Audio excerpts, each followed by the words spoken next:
దేశం కోసము ప్రాణాలు అర్పించి దేశంలో ప్రజాస్వామికంగా పరిపాలన కొనసాగించిన కాంగ్రెస్ పార్టీ నాయకత్వం అవినీతికి పాల్పడదలుచుకుంటే వారి చేతిలో ఉన్నటువంటి అధికారంలో వారు ఎక్కడో ఉండేటువంటి వాళ్ళు.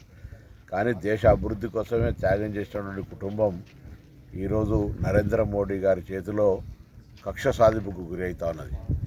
రాజకీయంగా ఎదుర్కోలేక కాంగ్రెస్ పార్టీ ఎప్పుడెప్పుడైతే బలపడతా ఉందో, భారతీయ జనతా పార్టీ బలహీనపడే సందర్భంలో నరేంద్ర మోడీ గారు జవాబు చెప్పలేక అటు పార్లమెంట్లో కానీ బయట కానీ ప్రజల వ్యతిరేకత వస్తున్న సందర్భంలో కాంగ్రెస్ నాయకత్వాన్ని డిమోరలైజ్ చేయాలని ఇటువంటి వేధింపులకు గురి చేస్తూ ఉన్నారు.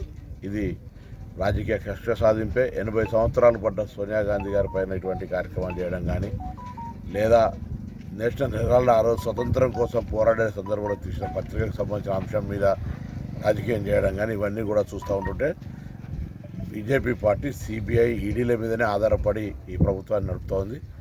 మిత్రపక్షాలకు సంబంధించిన వాళ్ళు ఎంత అవినీతి చేసినా మాట్లాడకుండా రాజకీయంగా ప్రత్యర్థులను కక్ష సాధింపు చేసే ధోరణి మంచిది కాదు.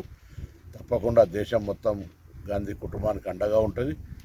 రాజకీయాల లోపల మచ్చ లేనటువంటి కుటుంబంగా ఈరోజు దేశ స్వతంత్రం కోసం పోరాడిన పార్టీకి సంబంధించినటువంటి వారసులుగా జరుగుతూ ఉన్న సందర్భంలో ఇటువంటి వేధింపులను అందరూ కూడా ఖండించాలని సందర్భంగా కోరుతూ కాంగ్రెస్ పార్టీ దేశవ్యాప్తంగా ఉద్యమం చేస్తుంది. ప్రజలందరూ కూడా ఆలోచన చేయండి. ఈరోజు ఇటువంటి వేధింపుల వల్ల ఏదో సాధిస్తామనుకునేటువంటి పరిస్థితి, దేశాన్ని మొత్తం ఆదాయాన్ని అంబేన్లకు అమ్మేసేటువంటి వాళ్ళు చేస్తున్న సందర్భాన్ని గమనించాలని కోరుతూ గాంధీ కుటుంబానికి పూర్తిగా తెలంగాణ కాంగ్రెస్ కూడా అండగా ఉంటుంది.